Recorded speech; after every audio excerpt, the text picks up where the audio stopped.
पॅन्थरचा youth पॅन्थरचा देशाच्या तुरुंगाला गटारीत घालणाऱ्या प्रशासनाचा जाहीर निषेध जाहीर निषेध काम बनवणाऱ्या प्रशासनाचा जाहीर निषेध Hands up! Hands up! अरे hands up! युवा शक्तीचा आवाज करणाऱ्यांचं करायचं काय तर न्यायाधीश सूर्यकांत यांचा धिक्कार असो.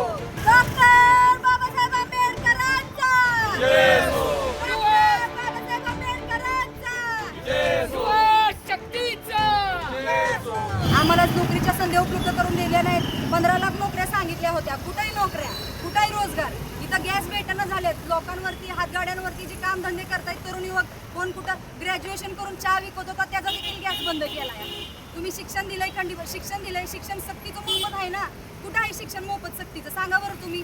आज शिक्षण करायला गेलं तर भरसमाट फी आहे ती फी. पुढचं ऍडमिशन नोकरीसाठी गेलं तर नोकरीसाठी तिथं पैसे मागतात.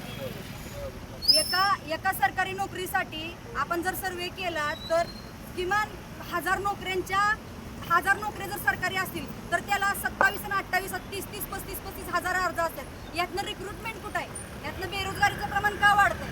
आता देशामध्ये गांजा, चरस, ज्या काही नशेचे पदार्थ आहेत, आजकालची तरुण पिढी CGI सूर्यकांत साहेब काय म्हणले की आम्ही पॅरासाईट आहे, काय आम्ही परजीवी आहे. हो हाय, आम्ही परजीवी. कुणी बनवलं आम्हाला परजीवी? या प्रशासनानंच बनवलं ना. लोन घ्यायला गेलं तर काय म्हणतात, तुमचं सिबिल खराब आहे, आम्ही देऊ शकत नाही, कोटा पूर्ण आहे. 100 वेळा त्या बँकेच्या चक्रा मारायला लागते. ते काय करणार आम्ही? शेवटी जुरळच व्हायला लागलं ना. आम्हाला वाळवी नाही बनायचं. आम्ही किमान जुरळ तरी आम्हाला संपवलं त्यांनी. जुरळाचं काम काय असतं? खरकट साफ करणं. मग आम्ही ते तरी करतो ना. तुम्ही आमच्या वाटेला काय ठेवलंय? खरकटच ठेवलंय. तेवढंच साफ करतो. मग देशाची जनता ही शांत बसणार नाही. या देशातला युवा वर्ग हा सुशिक्षित आहे. सुशिक्षित असून हा एकत्रीकरणाच्या आता सोबत चाललेला आहे. आम्ही सर्व युथ पॅन्थरच्या वतीने या देशातील युवक एकत्र करून या प्रस्तावित सरकारला पाडण्याचा इशारा देतो. आज देशामध्ये युवकांचं बेरोजगारीचं प्रमाण फार मोठ्या प्रमाणात आहे आणि युवक आपापल्या पद्धतीने गोरगरीब जनताही कष्ट करून जगत आहे. आणि याला कुठंतरी नाव ठेवण्यासाठी सरन्यायाधीश, जस्टिस सरन्यायाधीश सूर्यकांत यांनी युवकांना हिणवलं आहे, जुरळ म्हणून उपमा दिली आहे. तर त्याचा आम्ही जाहीरपणे धिक्कार आणि निषेध करत आहोत.